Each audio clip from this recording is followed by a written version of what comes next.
podcasts is a member of WildGamesProductions.com and D20Radio.com. Original. Yoinks! And away! Basic. Yoinks! And away! First edition. Yoinks! And away! And then... I says, Pigpen, this here's a rubber duck, and I'm about to put the hammer down.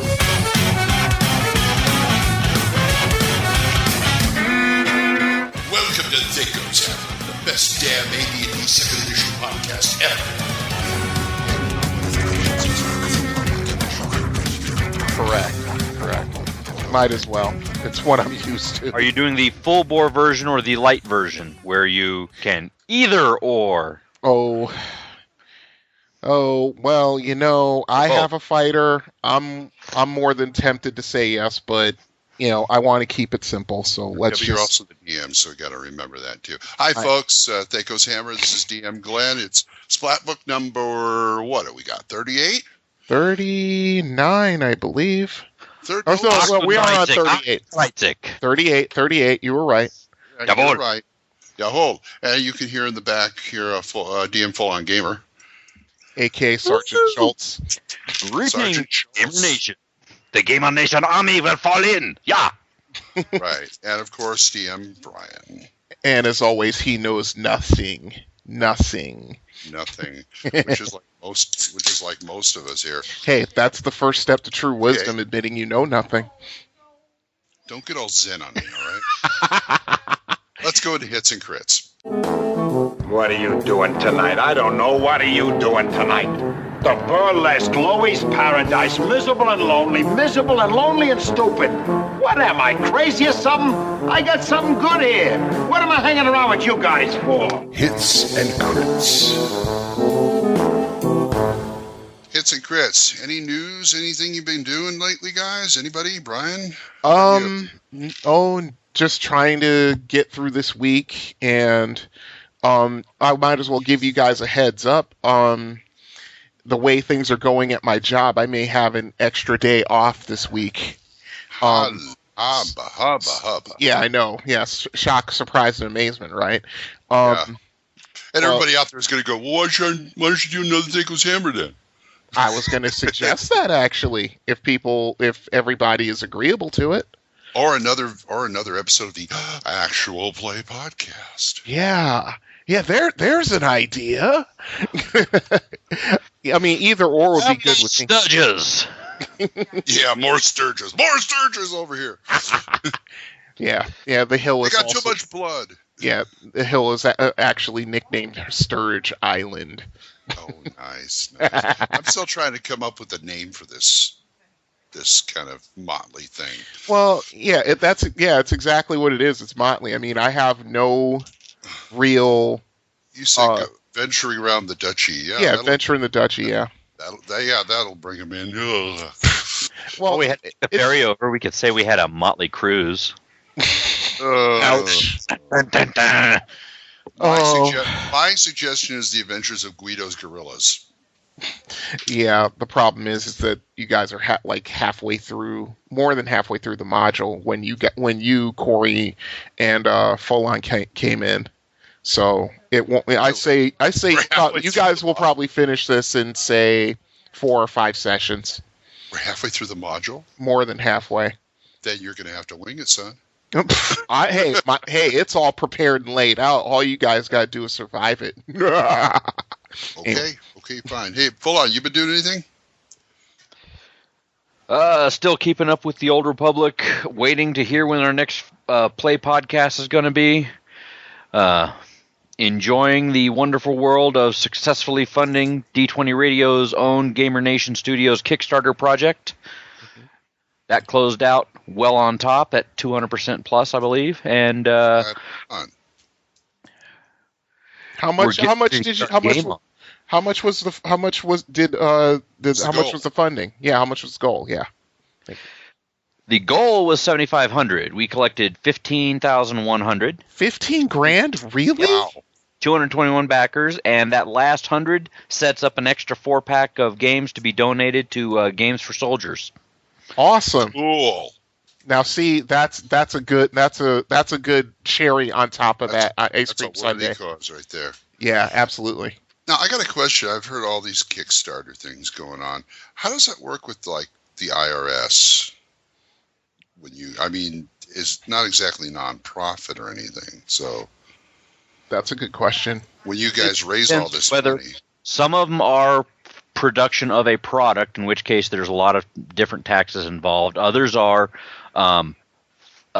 donations to a investment to create a product or company. So to get things created that way, it varies depending on what you're doing. And again, if it's product coming out as a result of I'm setting this up to reprint product and put product on the shelves, well, that's sales, and that's sales tax, and so into sales tax for the states, depending on if it's the state that you are producing it in or the state that you are mailing it from. I just wonder if the Kickstarter program had, like, thing already addressed that. They have details in there for the backers who are creating projects. You'll get informed of all that. It does take a little bit of research to make sure you don't ninja yourself in the back and say, "Oh crap, I have to throw out all this extra money." Yeah, make it part of your funding plan. Just to make sure the IRS doesn't start making those kind of phone calls, and then you got to go through that kind of thing. IRS plan. We screw the other guy and pass the savings on to you. Yeah, pretty much. Hey, after Rich Curlew hit $1,250,000, $1.25 million is something to pay attention to. Yeah, stay under that radar. They will rear their ugly heads. And they'll bite yours off without hesitation. Oh yeah. Mm-hmm. Damn, I'm out of Cheetos. Anyway, what about it? It sounds like sounds like a personal problem. I like Cheetos when I'm playing. I'm sorry. There's nothing wrong with that. It's all right. I got my squirt here. So, what have I been doing? Oh, nothing. Let's go on. No, I'm going to be doing. I took a week off from doing the voice gig mainly because they didn't want to see me for a week. So this Tuesday I go back and do another session. Hopefully get a little more money. We had to throw some money in the pot for living around here, paying bills, paying a god awful Verizon bill. Those pesky damn living expenses. Don't you just hate them? Don't you just hate it? But dang, we're going to get the money for the con anyway. Looking forward to that con. Still thinking about doing a kids game, but I think I'll do the caveat only if my grandson is with me. So, and of course there are enough kids, and if people beg enough. Oh, yeah, that's going to go over. Food will help. That's Glenn. I'm just thinking about it. I'm thinking about a bunch of kids your grandson's age and all that. I mean, you know what? All waving chocolate in front of me. Yep. Hey, DM bribery almost always works. Here's chocolate. Here's some Cheetos. Here's some Pringles. Yeah. Okay. Let's play. Yeah. Can I have that +5 longsword now? See that rock over there with the sword sticking out of it? Yeah. Exactly. Yeah. That'll be a good game. Oh yeah. So that's what we've been doing. We got any emails? Yes, we do. Yes, indeed, we do. We have a pair, not one, but two Google Voices from our friend DM Kojo. You know, we're guys. We like pairs. Huzzah! Well, it all depends on where the pairs are located, but that's all I'll say.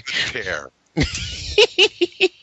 And being experienced DMs, we each got a big pair, so go ahead. Of course, the pear is the sexiest of fruits. Oh, God, stop it.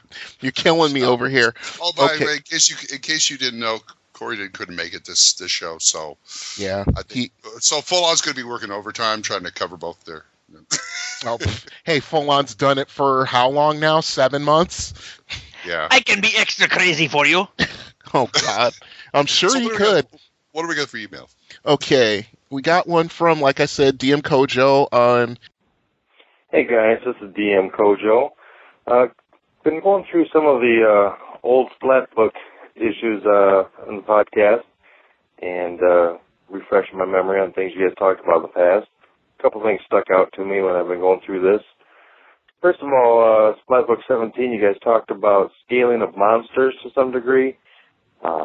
When you were talking about the 50-point damage rule. My take on scaling monsters is kind of the old school take, I guess, is that I definitely have some monsters in my adventures that are overpowered for my low-level party. I think they need to learn the example of when to run away and when to fight.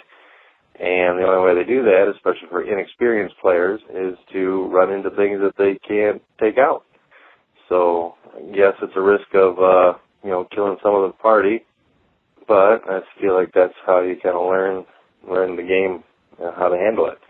Not everything's overpowered, obviously. I try to keep things scaled in general, but definitely throw in a few things that they have to run away from. The other thing I want to comment on was from Splat Book 21, weapon speed and initiative. I love weapon speed. I think it adds an element of realism. I find that it doesn't slow down play at all, actually. I put it on my players to calculate their initiative modifiers and then roll their own initiative, individual initiative, and then they just tell me the number. I quickly write down all the numbers for them and for the enemies, and I find that it goes fairly quickly. I don't think it bogs down play at all, and I do love the realistic choices that it makes players make on what weapon they're going to choose in what situation, depending on how it affects initiative. And then I did have one question for you. I don't play in any one campaign world. I'm kind of designing my own campaign world on the fly as my adventurers go through it. But I like to take elements from other campaigns. So I've got, Waterdeep, for example, I'm going to drop into my campaign world as is, kind of. I take elements from, Mystara. I take elements from Greyhawk. But with some of the more exotic campaign things like Ravenloft or Mastika or, Dark Sun, I wondered if you guys have any experience or tips on how to pull elements out of these campaign settings and integrate them into your custom campaign, or do you not do that at all? So any thoughts on that would be appreciated. All right, thanks. Keep up the good work. Bye. Are you familiar with the great Kryptonian city of Argos, covered in a glass ball and ripped out of the surface of the planet and then stuck somewhere else?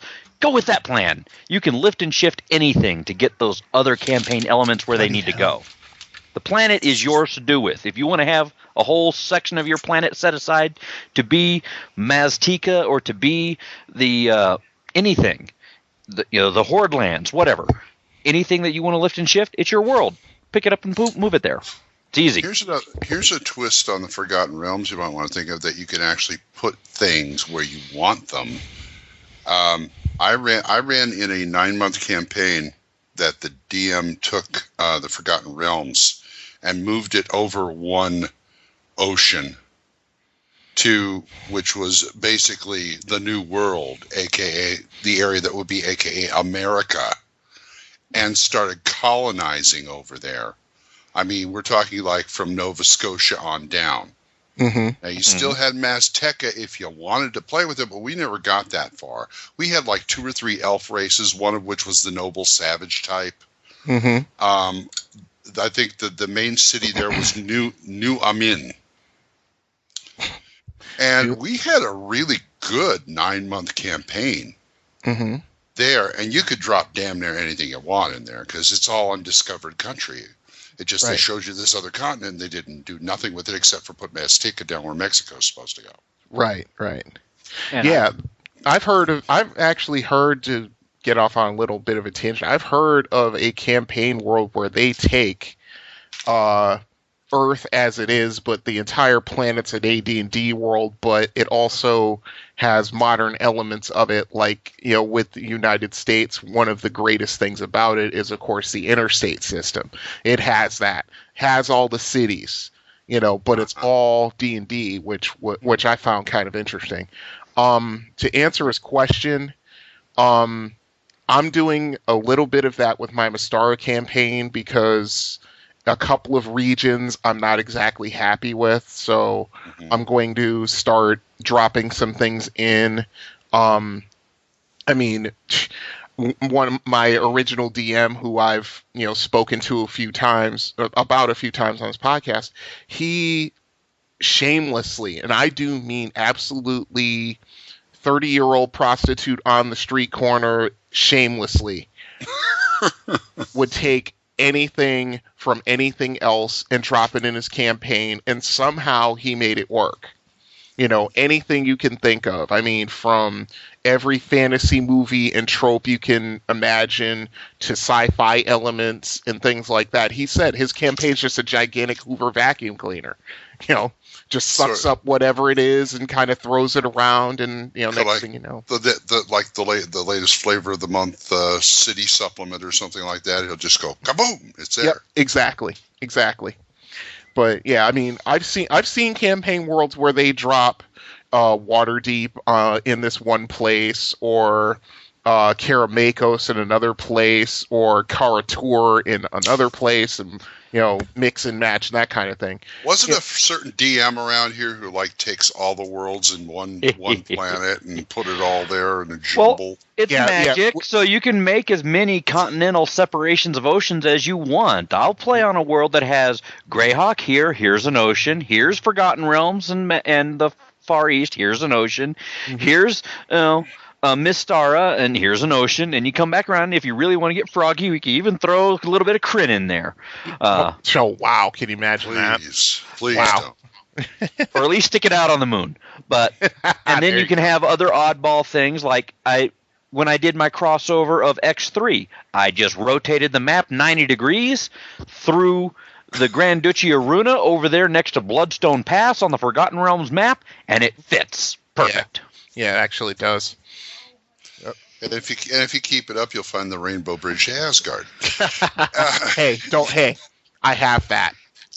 Careful. Heimdall is a major deity in my version of Mystara, so careful. Okay. And he's black too. Okay, that's Idris Elba standing there in a big suit of armor. Oh yeah. I just found out today that their elven world of one of the worlds from Asgard is named Alfheim. Yes, it is. Yeah, I thought that was original. I thought that was original to Mystara. No, they lifted it straight out of Norse mythology. Okay, so it's new Alfheim. Yeah, new Alfheim, exactly.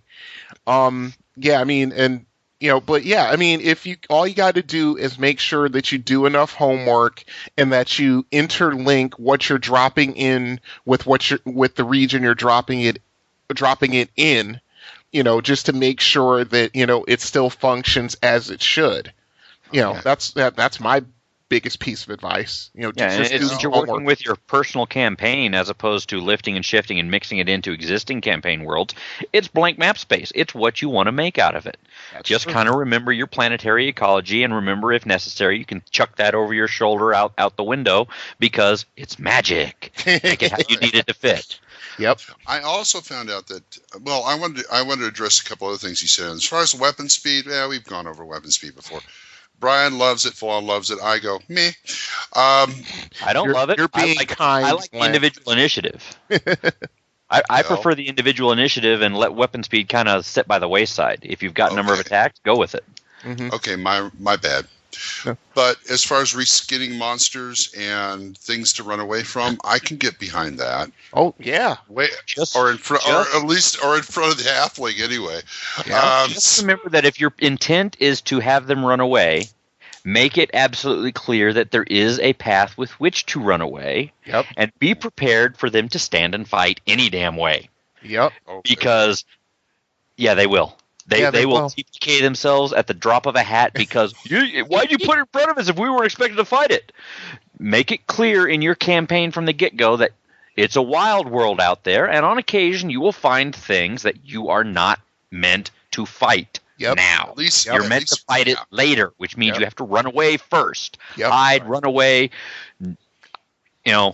I don't need to run faster than it. I just need to run faster than you. Whatever the party's preference is for how to fix that solution, get away from it so that you can live to fight it another day, or everyone's going to die. Yeah. Or you're going to end up throwing the DM card in there, for plot immunity, and that just rankles many people. I'm not a big fan of plot immunity saying, oh, the thing that was about to kill you was swept away by the rampaging Tarrasque that flew by. Yeah, or something like that. That never happens in my games. The whole thing is that especially X Mac. Yeah, exactly. The whole thing is that the players, I mean, I understand it if you've got a bunch of noobs. I'm sorry, I've been watching too many Chris Smoo videos, but you've got a bunch of new players, and they all have first level characters, and some of them have spent quite a bit of time, customizing and coming up with backgrounds and stuff.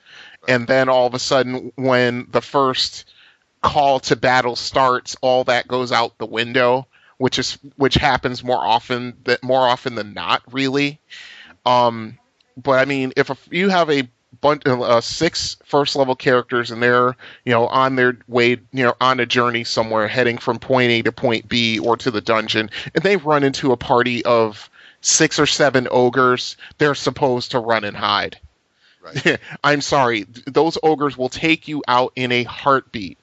And it's like I say in every campaign that I start, except for our AP podcast, which, I'm playing with a bunch of people who have at the very least 20 years of gaming experience. I say at the outset, as a caveat, macho gets you killed, stupid gets you killed.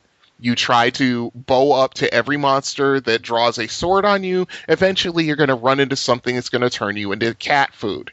So if I play macho stupid, that cancels each other out, right? Oh yeah! I got my trusty bastard sword. Yeah. Anyway. Just thought I'd ask. But something else to think about: if you're going to have things in there for them to fight or run away, things are not supposed to fight and they're supposed to run away from, and they choose to get in that fight anyway. Mm-hmm. There are ways to delicately tweak that encounter so it's not instantly going to just crush and smash everyone.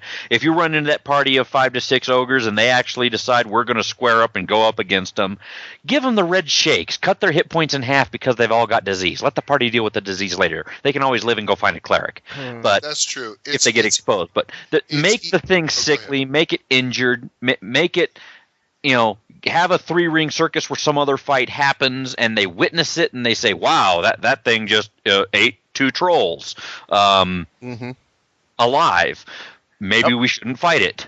Exactly. Give them that foreknowledge of and the ability to witness something or be aware of it, and don't just drop it on them and say, here it is, fight or run. Because most of the time players are going to draw and fight. If they get to decide first and choose the fight, then they have, either more planning to do or less of a leg to stand on when you hurt them. Right. Yeah. Well, there's that. But there's a reason there's hirelings. I don't do the thing anymore. Never have. Now hold it. Stop. No. Caveat. We're not edition bashing. But that was a major. I'm sorry, okay. I have to do it. I do not want Vince to start picking on me. Okay, I have to do that. But start. Yeah, I know. But I give it right back to him. So my whole thing is that and just to go back a little bit in history, with 1E, it was almost required of an adventuring party to have at least one hireling per person in order to survive some of these, nasty dungeons you wind up in. And of course, most of the hirelings end up getting killed, either through luck of the dice or through the players being nefarious, Okay. Yeah, but go ahead. Hireling, NPC, whatever. Yeah. The point is, and they've said this in the books before, and it's also something you see in the movies. Mm-hmm. Meat shields. If there's a big monster there, and you're all screaming, who does the monster eat first? The hero? No, the security guard. Right. To show the them, red shirt. Yeah. To show them, this is serious. Yeah. What do you want to do? Kirk, Spock, McCoy, and some guy venture to the planet and encounter an alien life form. Guess who's not coming back? I don't even have a name. Your name's Guy. Do I? Name's Guy. Oh my God, that's so funny. Oh, but you know what? And I'm going to show my Star Trek geekery. There actually was a semi-recurring security head of security is like a lieutenant commander or something. He was in like 2 or 3 episodes, so all security didn't die in Star Trek. Some of them actually lived. That was the Star Trek Star Wars crossover, and those were the clones. Did you guys ever watch the show? Yeah, I did. Okay. Anyway, what we're saying is, what were you saying? Yeah. Okay. It's easier than you think to let them get out by the skin of their teeth. Yeah. One of the things that I do, and I try not to do it because I usually run games with players who have at least as much experience than me, if not more. But one of the tactics I would use, I would keep track of their hit points, and they would do enough damage to knock them down to 1 or 2 hit points every time. And that was after a while they got the hint. It's like, okay, these guys are too strong. We can't kill them. Let's get the hell out of here. They limp away, they heal up, they fight smarter next time. That's exactly right. Or run away. And that's part of fighting smarter. See, I think this whole thing on balance, I think it's being abused. The word balance is being abused. There's a thread on Dragon's Foot where it kind of gets my goat a little. Yeah, I've seen that. But and that's what made me think, because as far as balance goes, it's not really balance. You're not. I mean, just because you're trying to, okay, they're this and they're that and this, and people go, oh my God, you're trying for balance. How far are you? No, what you want to do is just make sure if they're going to fight, give them a good fight. Yeah. And if also, it's too powerful, they should run away. Yeah, that's a given. Okay. Yeah. But as far as figuring out how many monsters and how powerful, you're just trying to give them a good fight. Exactly. Okay? And that's one of the DM's primary jobs is to make sure to drop enough hints if the enemy's too strong, drop enough hints to say, okay, you guys are in over your heads. It's time for you to get out of here. Yeah. Or just couch it in a way where it's like the players will figure it out on their own. You don't even have to drop a hint. At least that's how I feel. At this point, I should say, Kojo, we'll get to your next email next time. Yeah. You put too many. You put too many points of conversation in this one. Yes, that's what happens around here. Yeah. Do we have any emails to read? Actually, no. Believe it or not. Okay, then. If you guys want to get in contact with us, thacoshammer@gmail.com, or we have a phone number. 405-806-0555. See, Vince, ours still works. Anyway, take that, Vince. Science. But, I miss Crispy sometimes. I do too. Let's go. It's in the book. You ever go to school, stupid? Yeah, and I come out the same way. Is that your idea of an idea? It's in the book. Okay, it's in the book. Armor made of unusual metals. You'll find that a little box in the first printing DMG on page 37. That's correct. And I don't know where it is in the second printing because I don't have it in front of me, but I do have the first printing in front of me. Mm-hmm. And it says follows. With the exception of bronze plate mail, it is assumed that all metal armors are made from a fairly common yet sturdy form of steel. However, this need not always be the case. Since this is a fantasy campaign, there is nothing to prevent armors being made from rare and fantastic metals. Different metals have different properties which must be taken into account when such armors are used. Table 27 lists several different types of metals and effects they have on armor class, encumbrance, and costs, and they follow it up with the Table 27, Unusual Metal and Armors. Mm-hmm. Which is also on page 56 in the Black Book Dungeon Master's Guide. Thank you very much. It's still Table 27. Yes. That's funny how that works out. Yeah, isn't it? And they have adamantite, bronze, elven steel, fine steel, gold, iron, and silver. What, they didn't put Lady Gaga's meat dress on here? Surely that has some armor class too. Meat shield. Don't laugh. That might be in 5e. It doesn't have armor class. It has hit points. Ah, true. That's part of it. Yeah, well, she got that out of a bad romance anyway. So yeah. Moving right along. And it's pretty interesting here. Why anybody would want armor out of gold except for like ceremonial purposes is beyond me. Yeah, I Not agree. only is it expensive and you have to give them 3 times the weight, but you know how soft gold is? Very. Yeah. Yeah, it has a low melting point on top of Same it. goes with silver. Mhm. You know? Really good conductor as well. Yeah. Yeah. Then there's that. Because I can only see it as a ceremonial thing. You know? Mhm. No, I agree totally. It Yeah, won't shit rust. there. So if you're running around with your Helm of Underwater action, it'll help keep you on the bottom. Yeah. How about that? Yeah, that's ballast weight. That's true. That's true. Don't they have a spell for like anti-rust? I cannot. I'd have to look in the Wizard Spell Compendium, but I'll take a look while you guys talk. Yeah, well, that's all right. No, it's not. So, but on the tougher end, we have Elven Steel Mm-hmm. and Adamantite. That Yeah. gets you +1 on the AC. Yeah, but look at that cost multiplier. Yeah, well, if you want something like that, you either find it or you pay for it. Absolutely. Oh my goodness. Yeah, times 500. So let's see. Or if it's Elven Steel, it's given to you. Yeah, that's the whole thing with Elven Chainmail. Exactly. Or take it off someone's cold, dead, bleeding corpse. Mm-hmm. Elven corpse at that. Well, we'll do that in Brian's game, but nobody's going to set foot in Alfheim then. Well, let's just put. that? Yeah, exactly. Everybody, someone will walk up Every to you elf saying, is going to point at him and say, "Where That did you suit- get that?" "That suit of armor belonged to my great grandfather. Where did you get it?" Yeah, exactly. And then all of a sudden, it becomes an international incident.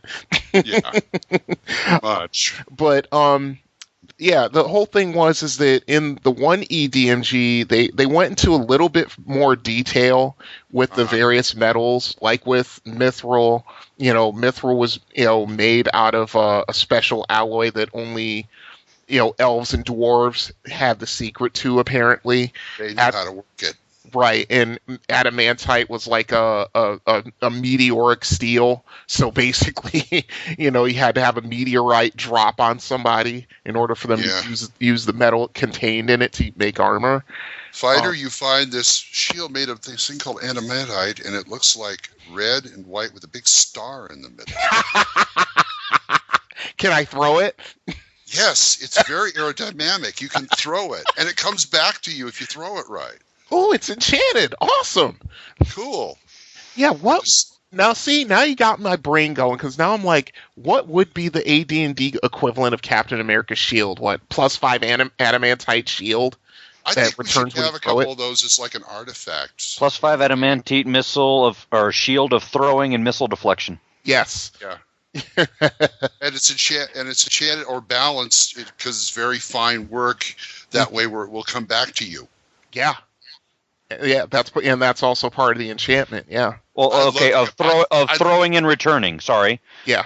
I'd love to wait. Those are separate categories. Yeah, I'd love to wade into 5 ogres and just throw that thing and bounce off each of their heads, and it comes right back. Yeah. I'd make them a morale check for the ogres if you pulled that. Yeah, that's to me that's better than Thor's hammer. Yeah. I mean, yeah. I don't know about that. That thing. I mean, shoot, even the Hammer of Thunderbolts is just, kills any giant if they blow a save. Yeah, that's pretty strong. Because I also saw the Cap movie, and he was doing stuff with that shield that I just didn't. I mean, look, the door's closing. Whang! Throws it in there. Yep. Hey, it's indestructible. He can do it. Yeah. Mind you, you can also find a couple of details about some of these special armor materials if you check your arms and equipment guide. They don't have a specific section on all the different types of stuff to make armor out of, but they do mention each of the different types of stuff some of the special armors are made of. Mm-hmm. Okay, confession time. You guys ever use anything from something made of something other than steel? Oh, yeah. Armor, shield, silver. Awesome for if you know you're going to have yourself a nice lycanthrope fight, being clad in silver for the fight is awesome. Silver plated. Because silver still is pretty weak metal. Yeah. So it's a -2 armor class adjustment. Big deal. They take damage from it. I'd say they every time they try to claw you or bite you, they would take 1 to 3 damage just because they're trying to get past the silver armor. Same difference if you happen to be going up against demons or fae, go for that iron armor. Yeah. Now you have either your regular iron or your cold forged iron. You fighting against pixies and fae and demons, devils. All kinds of different things like that. Again, different. The different extraplanar creatures have their own elements that they are essentially allergic to, and iron falls in that category. You can get a lot of use out of them. Yep. Yeah, you're right. I agree. What about other things? Like I've seen, I think I've even had a character who had dragon scale armor, or at least a shield. I have a 7th level ranger who has a suit of black dragon armor. Ouch. And it was enchanted to, what was it? It was like black dragon scale. I think it's like +3 or something like that.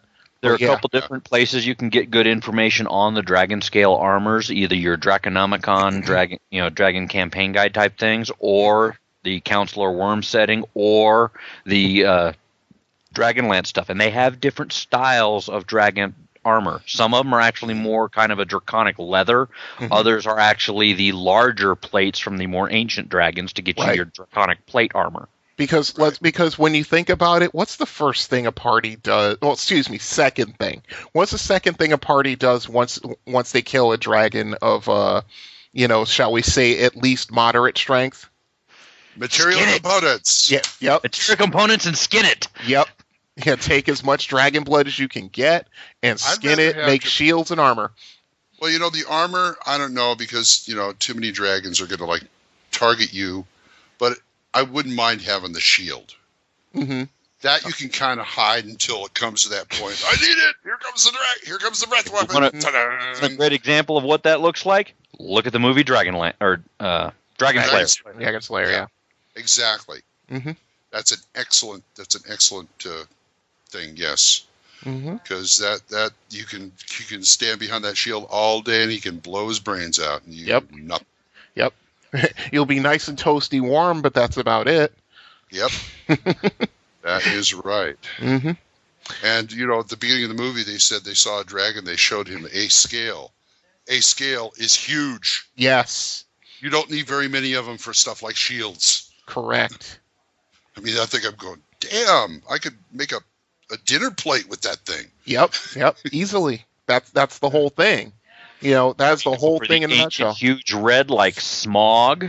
You've got a shield. A scale is a shield. Yeah, easily. Well, I'd say even some of the smaller scales would be like medium shields or large shields. But some of the bigger ones would be like tower shields. Yeah. Okay. Or you could make that out of a head ridge. Yeah, something. Once you kill that dragon, the world's your oyster, because wizards are going to be wanting the dragon's blood for sure. Yes, at least the blood. They'll probably take the teeth too, and the claws, and the whatever you can get out of it. Speaking of dragon's teeth, bone weapons made of draconic bones. Yep, that could be interesting. It would have better strength than regular bone weapons, I would say. Yep. What about teeth? And you could get into some of those. Very unique. Excuse me. No, I was thinking about teeth because remember that old dragon article that you took the dragon's teeth, you planted them in the ground. You grew some more dragons. Well, no, you grew like dragon men that would actually follow you. Things like that. Oh yeah. That's an old one. That's like back in I think like the 60s or 70s somewhere. But yeah. I found the character I was talking about. Yeah, she's got a suit of Black Dragon Scale +2. Gives her also a +2 bonus to saves versus acid. Wow. This is part of that, part of the Forgotten Realms adventuring party that would go and hunt dragons. We killed 2 blues, a green, a black, and I think a red. I don't know about the red because I was not gaming that night, unfortunately. Right. But yeah. Aww. Let's see. What are the other unusual metals? Making use of that copper. Mercury. Making use of that tin. Copper. Yeah. Talk about conducting electricity. What? Hey, it's what you get. You play WoW. It's what you get before you make bronze, man. Well, it's like you were saying about the silver armor. That's the kind of thing I think you line a stronger metal with. For some reason. Either inside or outside. No, I agree totally. And it also depends on either the area you're playing in or the technological development of the people you're encountering. Because first you're going to see them with a little bit of worked metal like copper. Then they're going to figure out, hey, I can make this with it and make bronze. Then I'm going to figure out, oh, iron is awesome. Then they're going to figure out, hey, this is how you make steel. And then they're going to get into the weird stuff. Yeah, what's the riddle of steel? Sorry, I couldn't help it. But anyway. You digress. The hand that wields it. Yes. Oh, yes. Lord. You guys got... Steel is not strong. Flesh is strong. Okay, unusual materials for armor and such. Tell us all about it. THACOShammer@gmail.com. 1-800... Glenn? Saving throw. I don't know. I was trying to keep it clean. Wood. Gems. Paper. Yeah. Out there. You saw that Mythbusters episode? Stone armor. Stone armor, yeah. Yeah. Yeah, of course, the traditional samurai bamboo armor. Yeah. Kind of thing. Yeah, that's like lacquer. Yeah. Lacquer. Bamboo with metal lacquer. plates, wood. Yeah, exactly. Yeah. But anyway, we're going to go into the next section here. Loaded for bear. Bet you don't have a pair of these, Earthling. And for the big critters, sometimes you got to bring out the nuclear weaponry. Loaded for bear. Loaded for bear. Splint and banded mail armors. Okay, I know what banded mail is. I can figure that out. Bands. Yeah. And overlapping and all that kind of stuff. Right. Horizontal. What's splint? Splint mail is almost the exact same thing as banded mail, except the bands are vertical instead of horizontal. Yeah. I see. You can find this on page 18 of your Arms and Equipment Guide, which I'm looking for right now. But go ahead. Right. Banded mail. They both have the base armor class, which is 4. Which is a good armor class to start with. This is usually a fighter's starting armor when they're at first level because it's the only one they can afford. I think banded mail is less expensive, but it's heavier. Splint mail is lighter but more expensive, I think. You think? If Full On can back me up because I'm still looking for my copy. Well, here we go. I got it right here in front of me. Plate mail, ring mail, scale. Okay, what were we talking about? Splint and banded, right? Splint and banded, yeah. Splint is a weight 40 pounds. It averages 80 gold pieces. Mm-hmm. Splint mail and banded mail averages 35 pounds, is 200 gold pieces. Yikes. Wow. Yeah, There they go. Splint. Yeah, that's like I said. If you have more money to afford to afford splint, then yeah, go for it.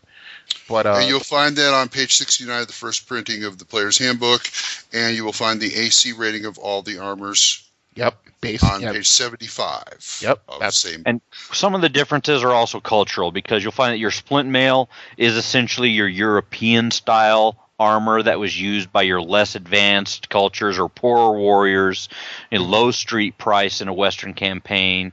But the banded mail is where you see more of your Eastern warriors, and that's before you actually get your Oriental Adventures guide, this is what you would call your Japanese armor. So this is like legendary, heirloom, high quality, fitted, and it's combined with, in addition to your band, chain underlayment and stuff like that. Mm-hmm. Kick butt armor.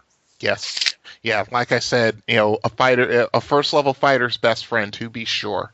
Because no one can afford plate, because plate's like 400 gold, if I'm not mistaken. They can barely afford banded. Yeah, that's why you see most fighters wearing chain. Chain if they roll badly for their initial money, and banded if they have There is nothing wrong with a good chainmail shirt. I agree, 100%. I'm just saying that it comes down to how much money do you have? Right. But even if I have a lot of money, I'd think about Chainmail. Mhm. Okay, let's see. And look at it this way: it's a heck of a lot easier to get a good armor smith to modify your splint or banded mail to be able to jettison quickly. Yep. As opposed to trying to jettison a chain shirt. True. Chain shirt, you just take it off. Yeah. Look at this. Banded or splint mail is IC4, but a chain shirt is AC5. So it's just like, okay, so it's only like one more, and if you add a shield to that, you take it down to 4 again. Correct. Which is like, as I've said, that's like the if the player can afford it, that's going to be their starting armor and probably their armor for 1, maybe 2 levels if they're not very lucky. I took LoJack up to level 8 in the RPGA with a chain shirt. Hey, nothing wrong with that. And I don't remember having very many pluses on that shirt or anything else I carried. Maybe I think my bastard sword it was +2, and that was it. Mm-hmm. So it's like, you can go pretty far with just a chain shirt. Well, yeah, you can if you got also if you have a good dex to back it up. That's right, and do not sneeze at a good dex because that helps you along too. Oh yeah, yeah. So split, but I don't really see splint and banded mail all that much either, which is funny. That's pretty funny because that's if I'm running a fighter character and I have enough gold after I buy my weapons, that's the suit of armor I'm going to take more often than not. The banded? Yeah, absolutely. Okay. As a player, and it's metagaming and min-maxing and blah, blah, blah, sue me. But, you want your character's armor class to be as low as possible at the starting point. That's right. That's why I am very surprised I'm still alive in that Oriental Adventures game. My AC is 10. So you're still a first-level monk? Yes. Wow. It's 10, and my martial arts will bring it up to 8. Really? That's it. Wow. Now, I don't remember him handing out any EAP, but probably has to do with the fact that I should look on Epic Words more often. Just might. Yeah. I'm so used to okay, you get 500 EAP, you get 200 EAP, that kind of thing. Right. Yeah. I expect at the end of the game, it's always like, hey, do we get anything? Or I figured he's just saving it up for some DMs do that, Mm-hmm. You don't get your EAP until after the big bad is dead or something. We'll see. Certain point. Yeah, I'm in the AP podcast. I'm trying to get away from that mindset because I realize that players, and I don't mean you guys specifically, but players like to know that they're making some sort of headway with their characters. Right, and the listeners also like to know too. That's true as well. So yeah, I'm gonna have to change that aspect of my DMing. Yeah. But getting back to the armors, like I said, go ahead. Okay. No, what were you saying? No, I'm just kidding. Go ahead.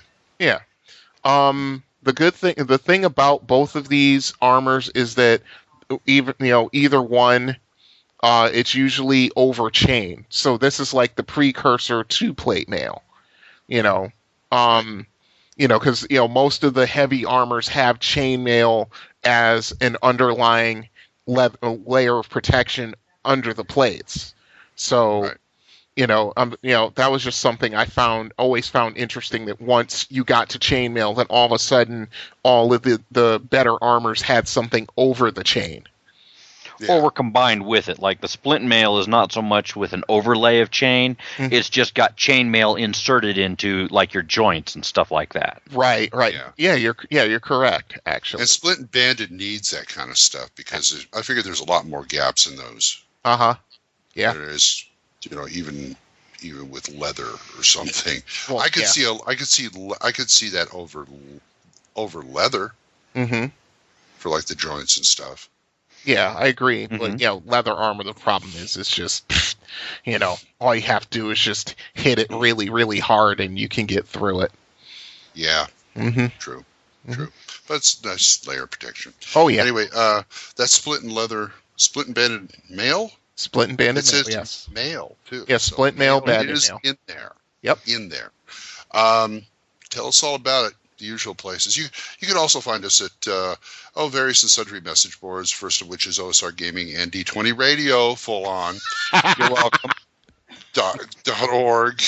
Dragon's Foot, Nutkin Land, Planet AD&D. Let's do the chorus. Purpleworm.org. Yeah, I constantly post stuff over on the Piazza. We're on Facebook at THACO's Hammer. We're on Twitter. Tweet. Yeah, we all tweet. Yeah, well, I tweet. I see nothing from you guys. Ryan's the twit on this show. Yeah. Well, I'm twittier than most. What can I say? We are on Twitter at THACO's Hammer, and also as our homepage, which is www.thacoshammer.info, where latest show. Yep. When Vince puts it up. Yeah. So let's go. Let's get our snipe hunt on. Let's go on a snipe hunt. If you only had a living brain. What do you think? Escaped gorilla? Listen, you're making enough noise to wake up the dead. I don't have to wake him up. He's up. It's time for a snipe hunt. Okay, snipe hunt. Lizard Man. Basic foe. Basic foe of the Lizard Man is Spider-Man. Oh, wait, not that one. No, that's not Dr. Chuck Connors, no. Chuck Kurt. Huh? I'm not even that much versed in comic books, and even I knew it was Kurt Connors. Chuck Connors. I'm sorry. I get those two names confused. Mr. I'm sorry. Look here. Yeah, well. Okay, moving along. Nothing to see here. Nothing to see here. I'm trying to find the buggers. There we go. Page 227 on the Monstrous Manual. Yep. Yes, sirree, Bob. We have a Lizard Man. We also have the Lizard King, which is up from that. Yep. My grandson fought the Lizard King in Dragon's Lair. Yes, I remember that. Yeah, where he had that scepter. Bopping his head trying to bop his head with the scepter. Exactly, trying to brain Dirk. Yeah, I remember that. I thought Jim Morrison was the Lizard King, but okay. No, that's the. Oh, what is that? Darn it! You would do that. Now my memory's not working. Damn you, Glenn Hallstrom. Anyway, help the poor boy full on. Yeah, jeez. We find them in, of course, tropical, subtropical, and temperate swamp areas for both kinds. It just gets me frequency rare and very rare. Not if you're in a swamp. Well, yeah, but the swamp. See, the problem is the swamp is its own monster. If you get what I'm saying, if the DM runs it correctly. And remember, they are tribal, so you won't encounter a lizard man. No, you're going to encounter lots of lizard men. You can encounter 8 to 15 in a random encounter. If you run into a lizard man dwelling, it's going to be more than that. A lot more. Because there's going to be not only lizard men, they're going to be their mates, they're going to be their young. There's a good chance there may even be shamans and war leaders. War leaders, yep. And of course there's a chance that if there's there's a 10% chance per tribe to be led by a lizard king. And you will There's also a 10% chance that a tribe as a whole is just generally more evolved and a more organized tribal society, even without a lizard king being present. Yep. So they're more tool using and intelligent. Yes. But if there is a lizard king, you can always hear him coming. Why? Because if you're out there and all of a sudden you hear Roadhouse Blues, here he comes. Oh, God. Stop it. Stop it. Anyway. I woke up this morning and I got, oh my God, here he comes. Yeah, everybody try ambush him anyway. And he's drunk out of his mind, but we'll stop there. That's why his AC went down. Yeah, okay. Yeah, the advanced lizard men, they have like barbed darts and javelins, which they will actually use at range before they close. Yes. These are. They may use the captured swords and weaponry. Yep. So they may even be well equipped with good adventurer gear and know how to use it. So those dead lizard men on the front of the first edition Player's Handbook, that was a hard fought battle right there. Yeah. Those are more like troglodytes because that was also in a dungeon. You'll also find troglodytes amongst the lizard men sometimes too. Sometimes. Personally, I think the two would probably be at odds because they want the same thing, human and demi-human flesh. Okay. So well, what are women? Let's get into a little bit on that as well. Go ahead. That's Lizard King's push. Lizard Man and Lizard Man tribes as a whole, take a look at that alignment. Yeah, neutral. Which means that they may actually be the good guys, or at least the not necessarily much of a threat guys. Or the wild card in the plot. Yeah, the not bad guys. The not bad guys, that is your test for some of those alignment hinging player characters. Correct. Is it time to fight the Lizardmen? Is there a reason to fight the Lizardmen? If they're raiding human settlements for food, meaning the humans themselves, that's reason enough. Now, but what if they were raiding settlements for food and weapons because they needed to use them to hold off the Sahagin that are invading their water space? That's not my problem. Oh, here we go with dark fantasy again. No, that's the U series, which is also great to insert in your adventure campaigns. Oh, but I have a better one, which I actually ran. It ran successfully. I2 Tomb of the Lizard King.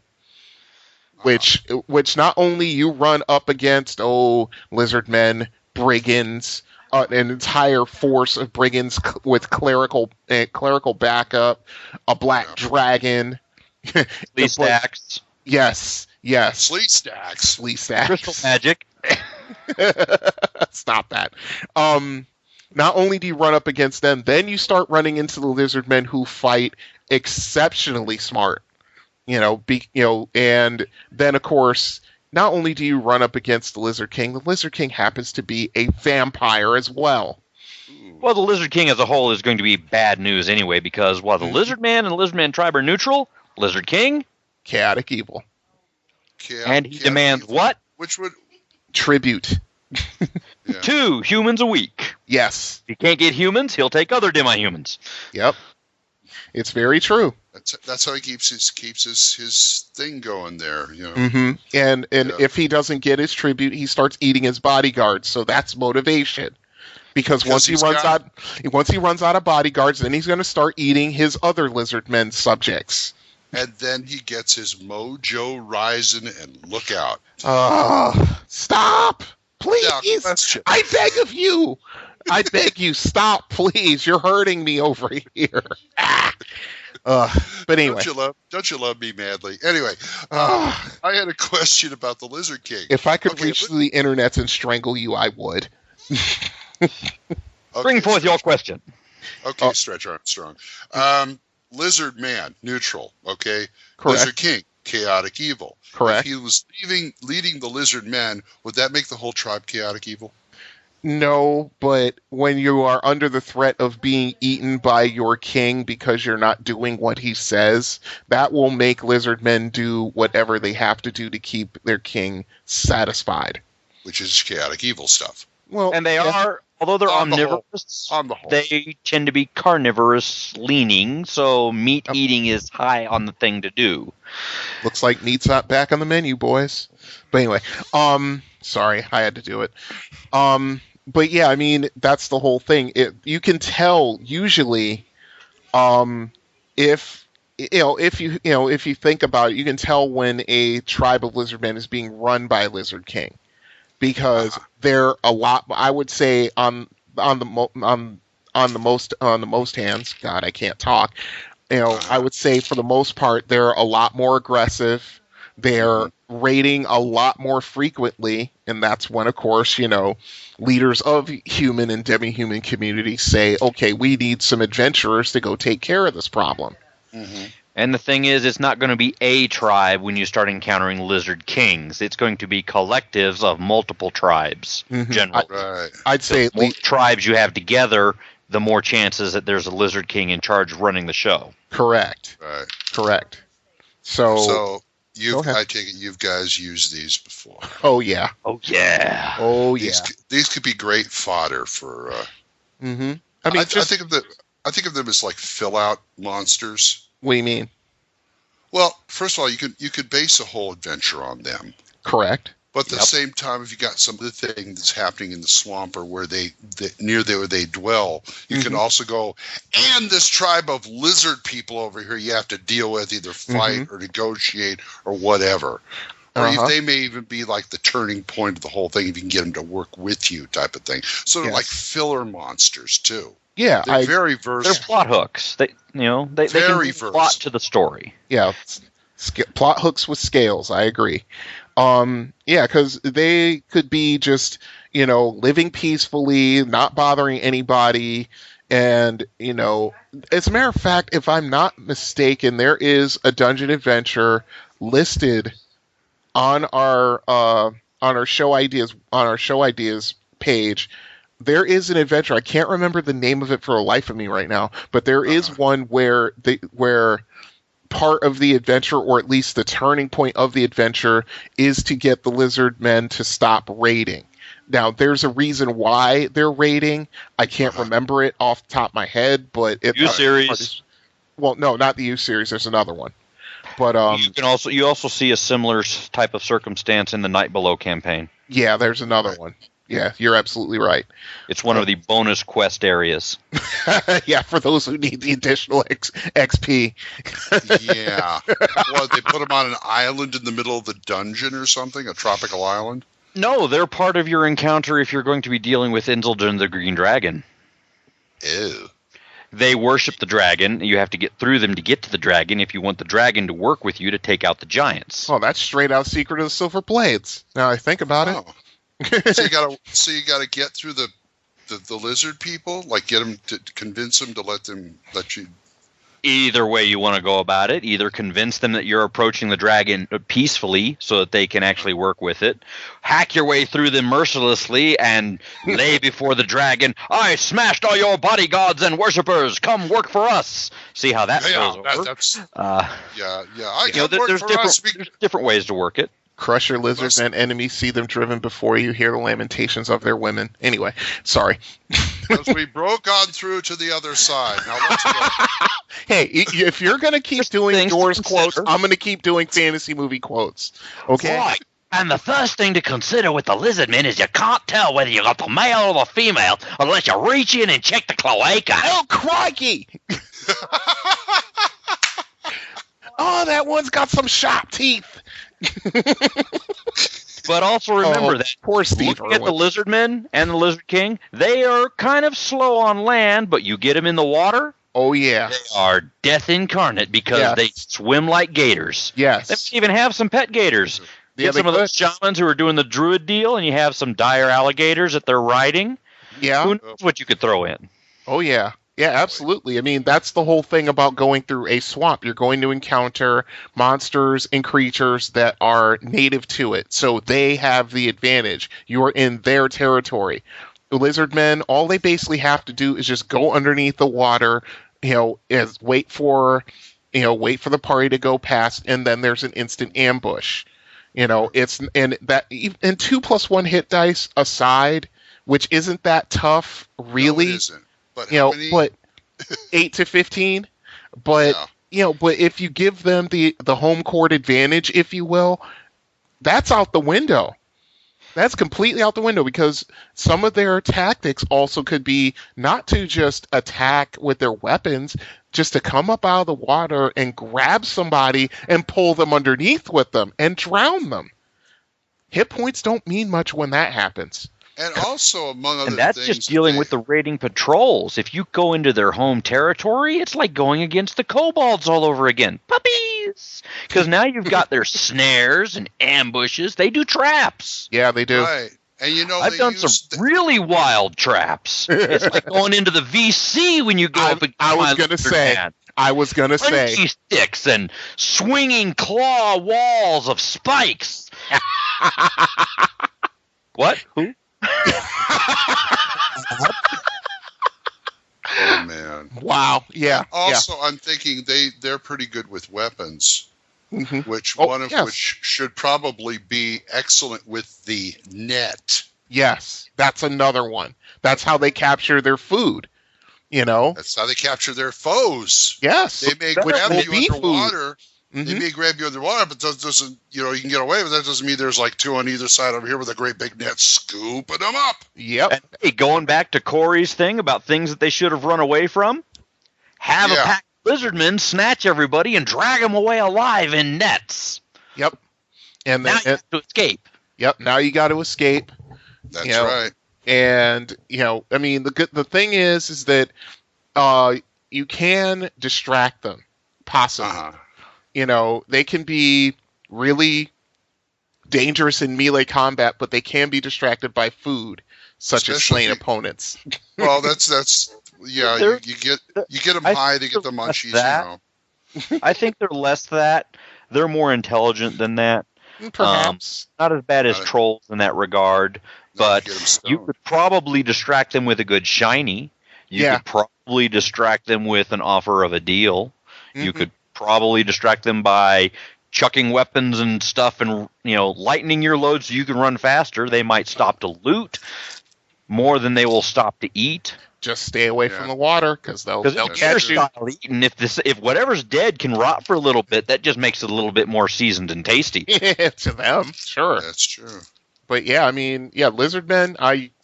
Anytime you run into a swamp or for any reason, your chances are you're going to encounter lizardmen. If I'm feeling particularly sadistic, which is rare, I will say that. After all, I'm speaking to two of my players in my AP game. On the rare occasion I'm sadistic, then they run into gator men. Well, you know what? What's up? They have one that they haven't standed out here that What's goes that? between them called advanced lizard men. Yeah, they One do. tribe in 10 have evolved to a higher state. They dwell in mentioned crude them huts. Yes, you did. Use shields, AC4, and hurl barbed darts, 30-yard range, 1 to 4. Yep. Points. Or javelins, 1 to 6. Yes. Before closing. Yeah. They So also Bad use news is that advanced lizardman tribes double the chance, 20% cumulative chance per tribe of having a lizard king around. Yep. That's right.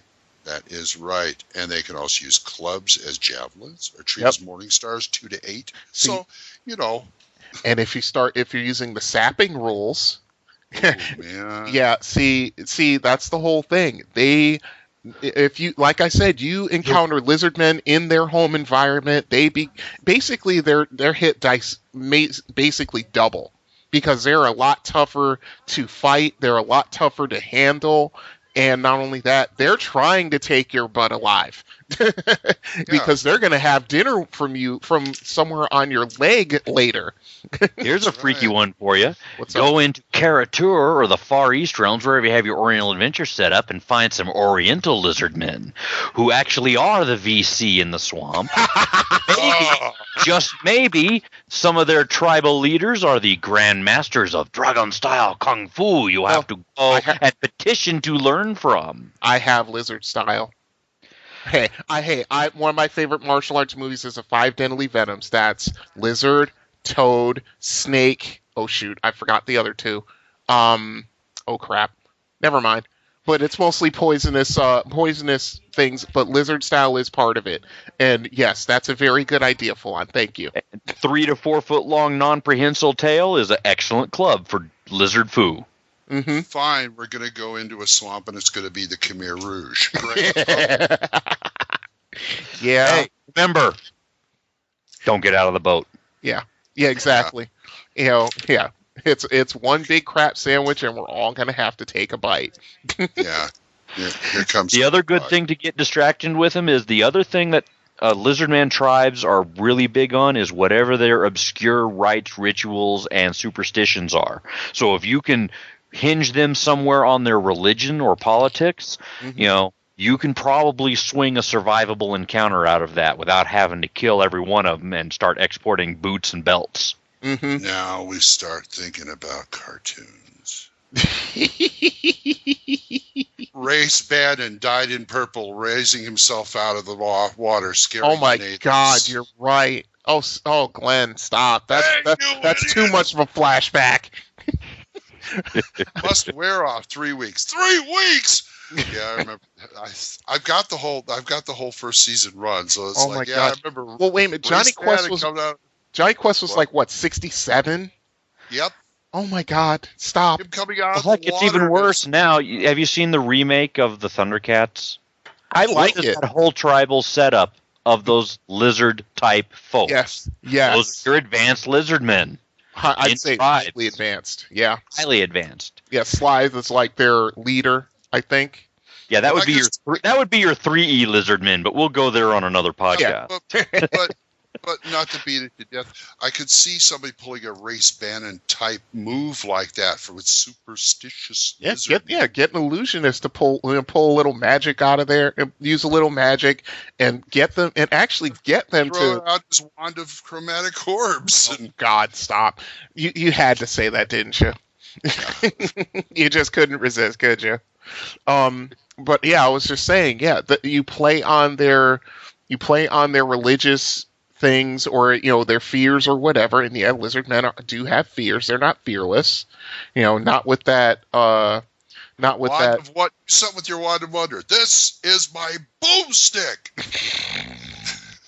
Although if you're a 6 to 7 foot tall, 200 to 300 pound lizard, you probably don't fear much. Yeah, morale is pretty high at 14, but that doesn't make them unless fearless. They have like a shaman or something. Once you start throwing the magic around, that could be a tide turner right there. Yeah, and don't forget, the shamans will start throwing their magic around. True. Yeah.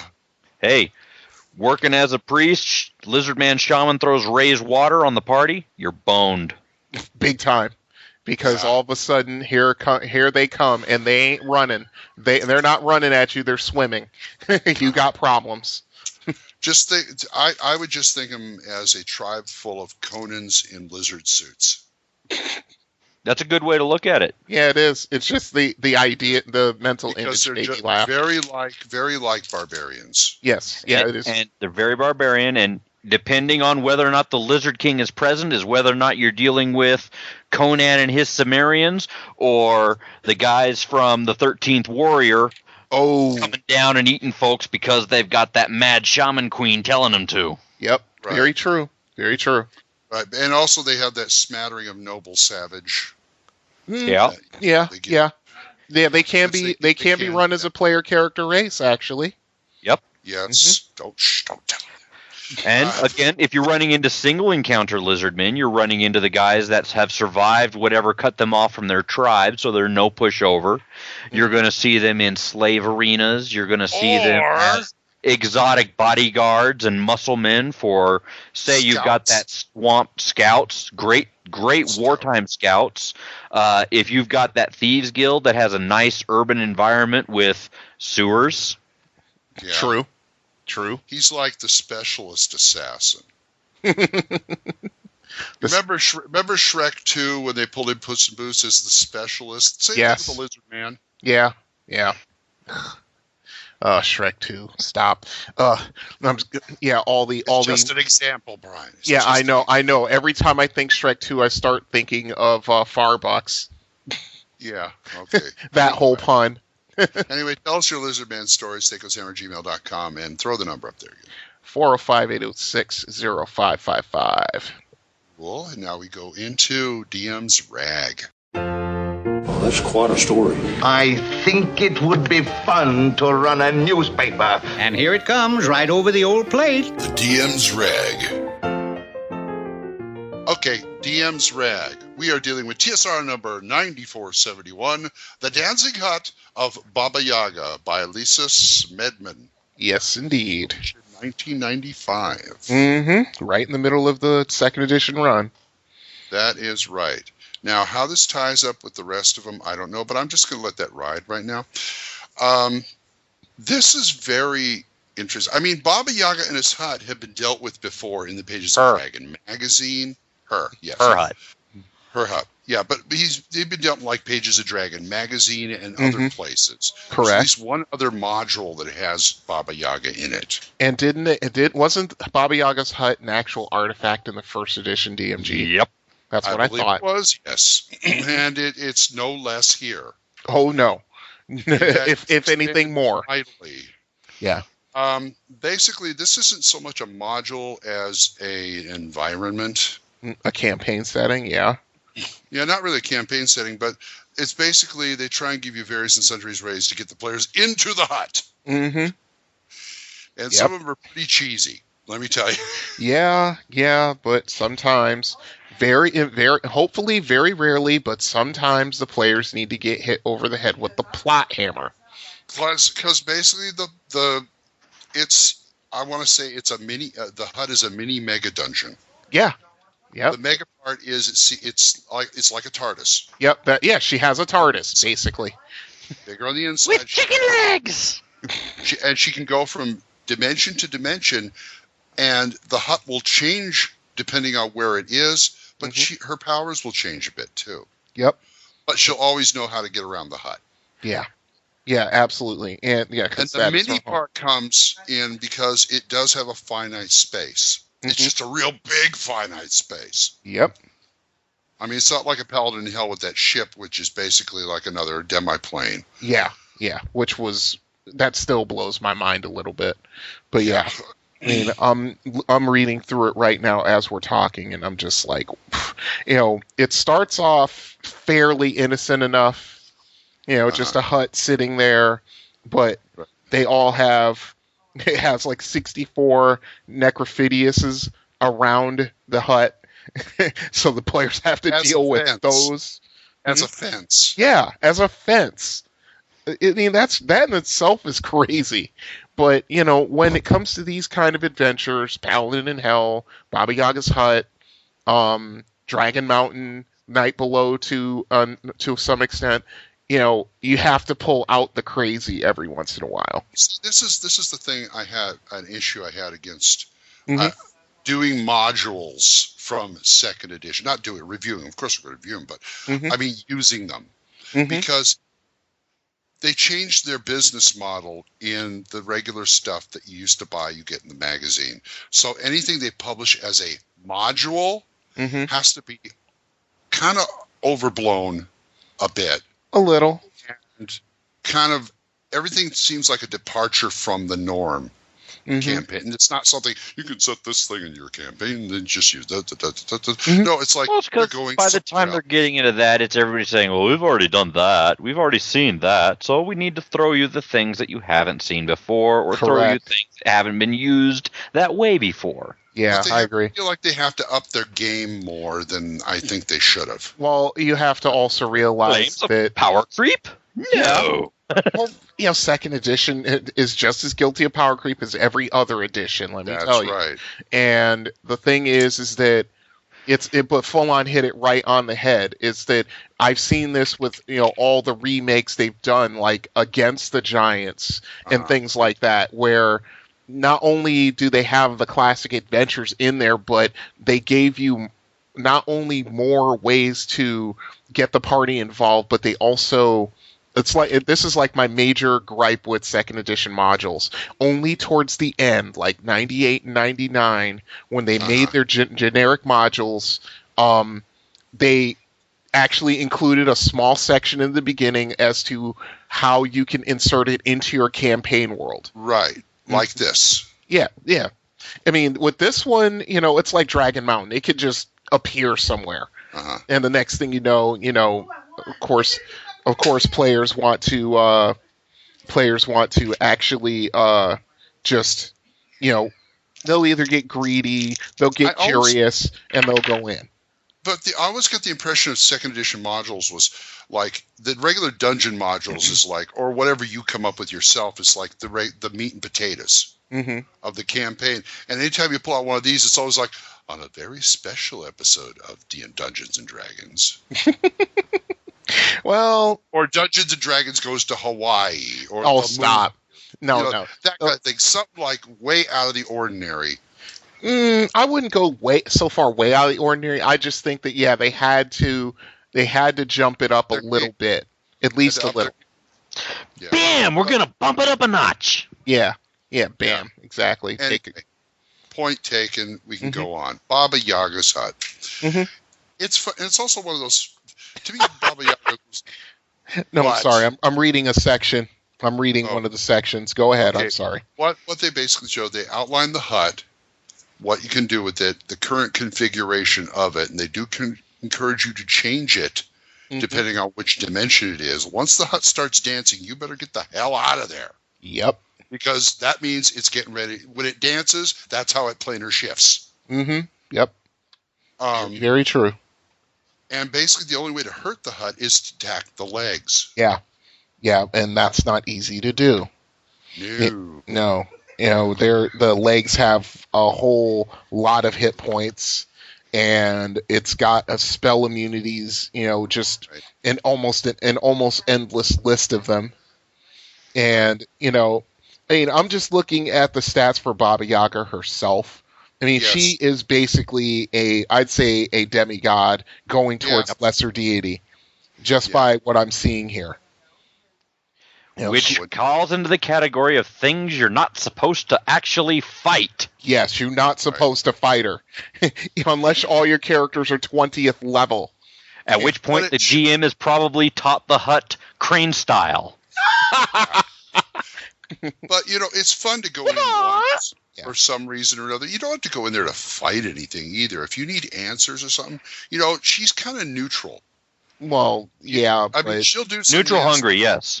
Yeah, she'll do some nasty things, but I mean, you're gonna pay a price for it, but you can go to her for information. Yes, you could. You absolutely could. The problem is dealing with her because, her alignment's neutral evil, and they say she is impatient and, impulsive and just a nasty person all around. Get out and keep her happy. Yeah, give up your years of life, because every time you ask her a question and you need information, you age by 1 to 10 years. I thought she aged. No, that's what I you age. Because she's always I think she ages too. No, because she mentioned something about your questions are wearing on my bones. Well, what happens? Just commentary. Yeah, Says you're no longer tasty at that point. Exactly. That's the whole. Yeah, she's basically. I have to reread that part. Yeah, because I'm reading it right here. Every time a question is asked of her, the questioner ages 1 to 10 years, and that number gets transferred to her. That's why she's been around for several hundred, if not thousands, of years. That's worse than a wish. Yep. Yeah. So if you're going to Baba Yaga to ask her questions, you better have a damn good reason and a need for it. Mm-hmm. That's and right. A potion of longevity to drink afterwards. I take my 10-year-old brother. By the time he hits teenager, we can leave. But I mean, if the whole funny thing is it even says here, if the questioner asks Baba Yaga about the aging, she says, and I quote, "People who know too much grow old before their time." Yeah. So yes, she is not. She's a DM. She's a DM plaything. Mm-hmm. Be careful what you ask for. You just might get it. Yeah, exactly. Very fun to play. Mm-hmm. Yeah. So the whole thing is that you're making your way through. I mean, of course, there are two reasons to go into the hut. One is to seek knowledge. The other is to seek wealth. That's the two things. Because she has collected and amassed a staggering amount of treasure over the millennia.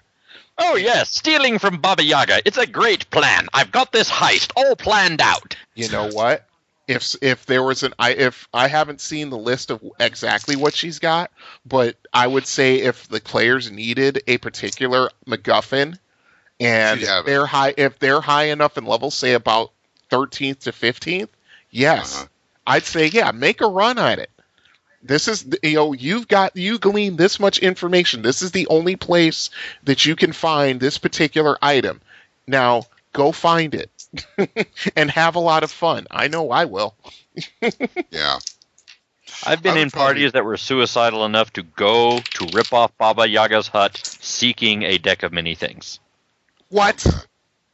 Are you kidding? No, you've got to be kidding me. Oh my god. No. Why do you think I'm that way about it? Oh my god. Yeah, I can understand. Now I fully understand why you dislike it so much. That is I'm sorry, that's legit insane. That's Section 8 material right there. Yeah. And also if she was doing the question and answer thing, I don't think I'd have anybody age until she answered the question. Yeah. Because she isn't always good. She isn't always going to answer the question. She may not answer it truthfully, yeah. She may not answer it at all. She may just disappear. Yeah, well, I think if she answers the question, that's when the aging takes place. It's not clear. Yeah. That's how I'd run it. Yeah, I agree. Okay. Because that's basically the cost. Not only that, but the players have to go through some crap to make it through to her. Oh, yeah. You know, she's just not standing on the inside of the door. She's not standing on the porch in a rocking chair. Exactly. No, she is deep in this thing. And she can be. Yeah, I mean, she can be rather shallow in it too. It depends. She's very capricious. That's very true. But at the same time, I mean, it all depends on how much crap the DM wants to put the players through before they get to her. That's what it comes down to. Baba Yaga's background in legend and lore is Russian.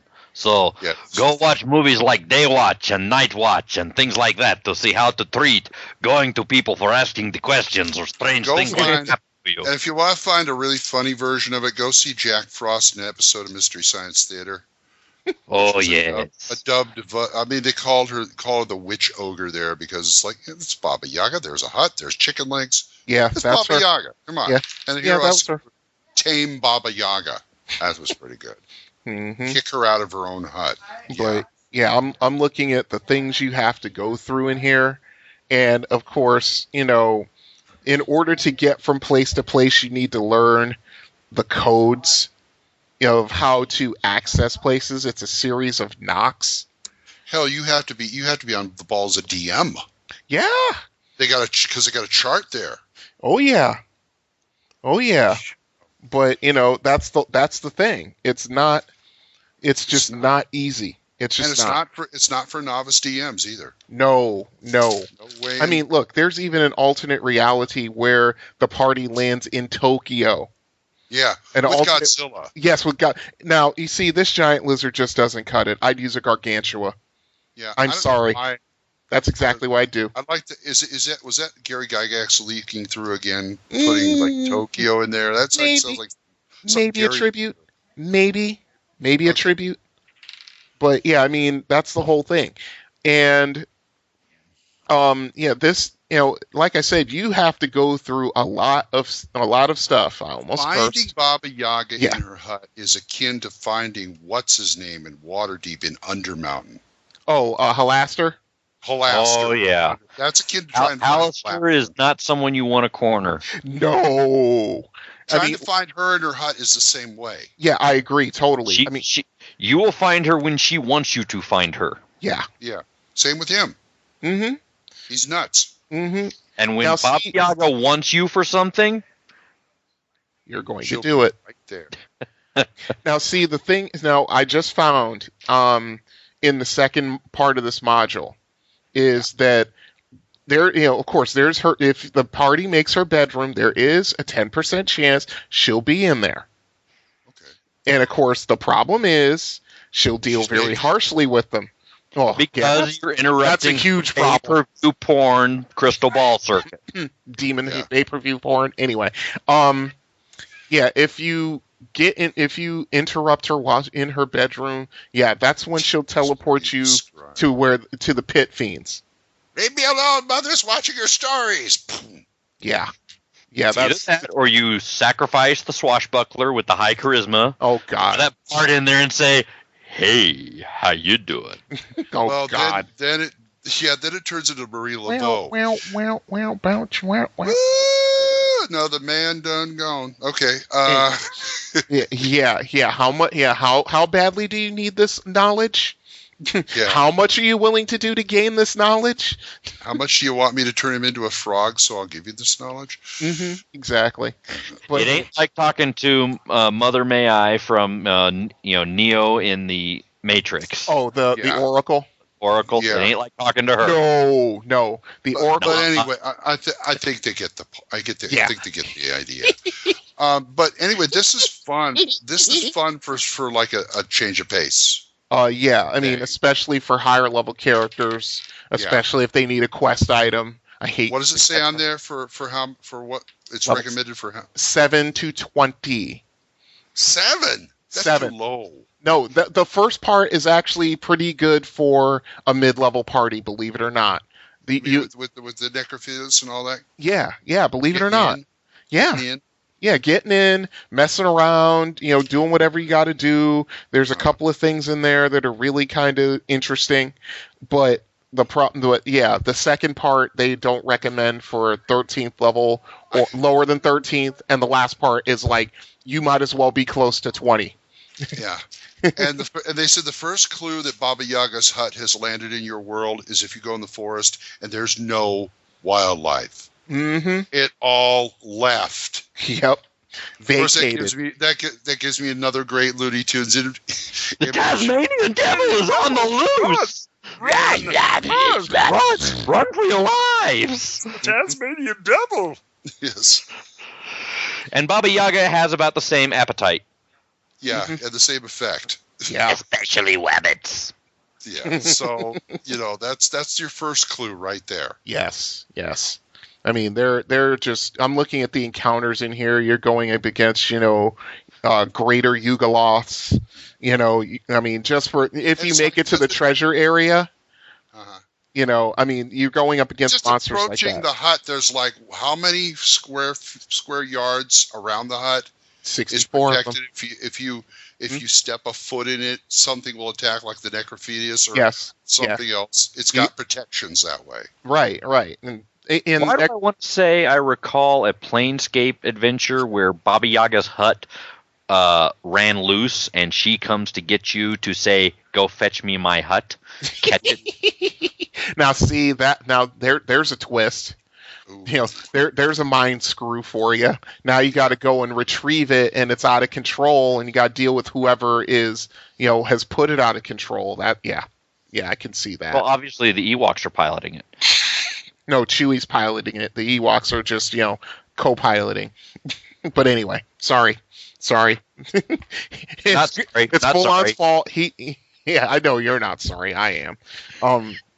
But yeah, I mean, the thing is that, if you win through to the control room, I mean, of course, you can fight Baba Yaga. And of course, if you're 20th level characters, you might, and I mean might, have a shot.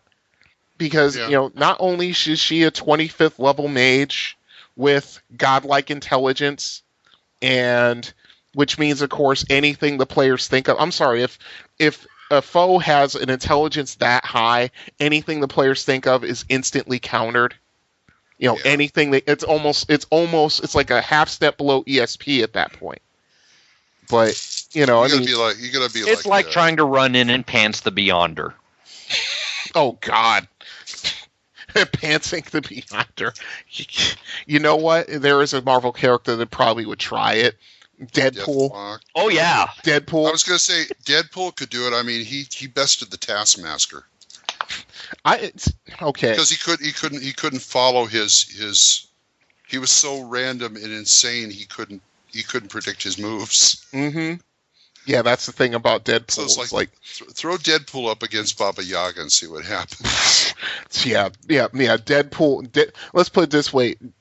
Now, I thought. Now we're off on a tangent, but screw it. I thought Spider-Man was like the biggest trash talker in the Marvel universe. No, Deadpool has got him beat by a country mile. Deadpool. What's Plan B? We blow everything up and kill everyone. Can we make Plan B Plan A? Yeah. I like it. Well, he does the trash talk with an insane twist, which is nice. Yeah. It's like I said. He's the biggest trash talker in the Marvel universe. You want to see a trash talker? You've seen Thor lately? That he just crouches in Elizabethan stuff, but he trash talks all the time. Anyway, enough. Yeah, we're way off base. We're way off base here. But yeah. Dancing Hut of Baba Yaga, very good, nice for a change of pace. I give it like 3. Mm-hmm. I'll give it for what it is. 4.5. 4.5. 4.5. I'll give it 4. I'll give it 5 if you have ranch dipping sauce for the wings and legs. The legs. DM bribery. No, I've also been in parties that wanted to go get Baba Yaga's hut and have a fryer set up. Oh, are you serious? Yes, they wanted to eat Baba Yaga's chicken legs. Baba Yaga's hut's chicken legs. They know there's no meat on those things. Oh my God. Was your gaming group, just out of curiosity, I could see this. I can see them roasting one of the giant legs. They're sitting there eating, and the fighter says, "You know what?" And the mage goes, "If you say it tastes like chicken, I'm gonna fireball you so bad." Right where you sit. Right where you sit. Yeah, I mean, but full on. Can I ask a question? It's rather personal. Was your gaming group, did most of them reside in the local sanitarium? Nope. Okay. I'm just making sure. I'm just making, no, you know what? They wouldn't have taken him in the army if he was legit insane. That's true. He's got them all fooled. Anyway, tell us your Baba Yaga stories. THACOshammer@gmail.com and all the other places. Oh, and man. If Ryan stop laughing, he can throw the number up there. 405-806-0555. There you go. Damn, we have gotten way off the rails tonight. Well, we have got to close this splat book. I'm sorry. Yes, we do. Yes, please. Let's. Yes, please. I mean, God, just dancing chickens and lizard kings and snips and snails and puppy dog tails. And that's what anyway, boys are made of. Something like that. Hey, that them there's some good Cajun cooking. You're going to have yourself some lizard and you're going to have yourself some chicken and some crawdads. I guarantee. Yeah, that good stuff there. There you go. I miss that old man. Sauce? Yeah, good sauce, yeah. I miss that old man. Say goodbye, Brian. Until next we meet, farewell. And you, Full-On? I'll see you next time, Gamer Nation. Follow the hut. And this is DM Glenn. And this is DM Glenn with Cajun dipping sauce standing by. I'll see you next time when the hammer comes down on THACO's hammer. Oh, there goes my dice. Good night. Or bye, or whatever. Yep. You guys. You know, the hut can dance like Michael Jackson too. Moonwalk. Oh yeah. And that's kind of a good spring attack if it does the double claw dip. Yeah, up on the tiptoe. THACO's Hammer theme is provided by the Diablo Swing Orchestra. You'll find them on Jamendo.com. All other additional music for this episode was provided by Kevin MacLeod. You'll find more of his music on Incompetech.com. Be sure to visit our website at THACOshammer.info. If you have any questions or comments, email us at THACOshammer@gmail.com. Remember, that's an O, not a 0. You can also find us on the second edition forums at osrgaming.org and at purpleworm.org. Or give us a call and leave us a voicemail at 405-806-0555. See you next time when the hammer comes down on THACO's Hammer.